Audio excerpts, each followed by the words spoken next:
பிரியமானவர்களே, இயேசுவின் நாமத்தினால் உங்களை வாழ்த்துகிறேன். சங்கீதம் 107 அதிகாரம் வசனம் 19-20. தங்கள் ஆபத்திலே கர்த்தரை நோக்கி கூப்பிடுகிறார்கள், அவர்கள் இக்கட்டுகளுக்கு அவர்களை நீங்களாக்கி ரட்சிக்கிறார்.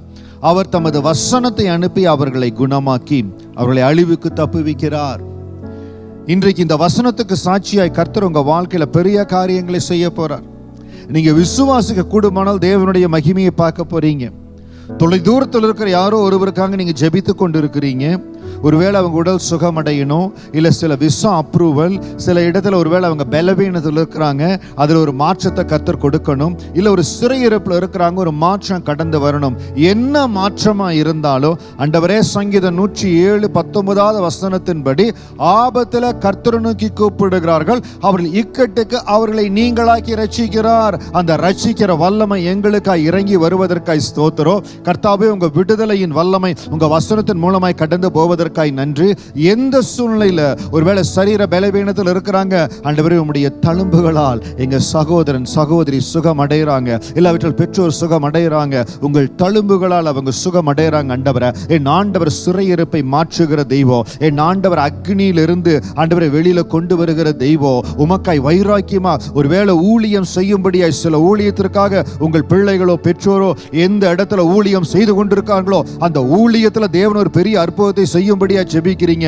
ஆண்டவரிடத்துல சொல்லுங்க, ஆண்டவரே உங்களுக்காக வைராக்கியமா இருக்கிற பக்தி கர்த்தருக்காக யாரெல்லாம் தேவனுக்கு பக்தி வைராக்கியத்தோடு இருக்காங்களோ கர்த்தர் அவங்களை தெரிந்து கொள்ளுகிறார். ஆண்டவரே, எங்கள் குடும்பத்தாரை தெரிந்து கொண்டீரே, அதற்காய் ஸ்தோத்திரம். இன்றைக்கும் அவங்க மேல ஒரு விடுதலையின் வல்லமை கடந்து வரட்டும். என் ஆண்டவர் அவங்களை தெரிந்து கொள்ளுங்க. ஆண்டவரே, எந்த இடத்துல அவங்களுக்கு சுகம் வேணுமோ, பாதுகாப்பு வேணுமோ, உம்முடைய கரம் ஆசீர்வதிக்கிட்டு. ஆண்டவரே, சங்கீதம் 91 அதிகாரத்தை வாசித்து அதன்படி ஆண்டவரே செட்டைகளின் மறைவில் உங்க பாதுகாப்பு கடந்து வரட்டும்.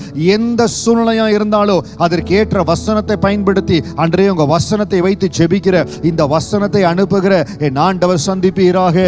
உங்களுடைய குடும்பத்தினர் யாரோ ஒருவருக்கு அவங்களுடைய ப்ரொவிஷன்ல ரொம்ப கஷ்டப்படுறாங்க, நீங்க சொல்லணும், ஆண்டவரே காகத்தை கொண்டு எலியாவை போஷிச்சீங்களே, அதே போல என் குடும்பத்தின் பிள்ளைகள் நீங்க போஷிக்க போறதுக்காய் ஸ்தோத்திரம். ஒரு பிடிமாவும் ஒரு கலசம் என்ன குறையவே இல்லை, வற்றி போகவே இல்லை. அதே போல வற்றி போகாத ஒரு அற்புதத்தை கர்த்தர் செய்வதற்காய் ஸ்தோத்திரம். சொல்லுங்க, அந்த வசனத்தின்படி நீங்க சொல்ல சங்கீதம் 170:20 வசனத்தின்படி தமது வசனத்தை அனுப்பி அவர்களை குணமாக்கி அவர்களை அழிவுக்கு தப்புவிக்கிறார். எப்பேற்பட்ட காரியமா இருந்தாலும் இன்னைக்கு வசனத்தை பிடித்து நீங்க ஜெபிக்க சங்கீதம் 107:20 வசனத்துக்கு கர்த்தர் உங்களை சாட்சியாய் வைப்பார். அந்த வசனம் நீங்க போக முடியாத இடத்துல, நீங்க ரீச் பண்ண முடியாத இடத்துல, எவ்வளவு தொலைதூரமா இருந்தாலும் அந்த வசனம் உங்களுக்கு அற்புதத்தை செய்யும். வசனத்தில் இருக்கிற வல்லமையை அனுபவிக்கும்படியா என் ஆண்டவர் உங்க கரங்களை பிடிக்கிறார். பயங்கரமான அற்புதமான மகிமையான சாட்சியாய் உங்க திருச்சபையில உங்க பட்டணத்துல கர்த்தர் உங்களை எழுப்ப போறாருங்க. இந்த கஷ்ட நேரத்துல தயவு செய்து வசனத்தை வைத்து ஜெபிக்காம சோர்ந்து போயிடாதீங்க, பயந்து போயிடாதீங்க. ஆபத்துல கர்த்தரை நோக்கி கூப்பிடுகிறவர்களுக்கு இக்கட்டுகளுக்கு நீங்களாக்கி ரட்சிக்கிற தெய்வம் உங்களுக்காக எல்லாவற்றையும் செய்வார். இயேசுவின் நாமத்தினால உங்களுக்கு விடுதலை உருவாகிறது, அற்புதம் பிறக்கிறது. God bless you.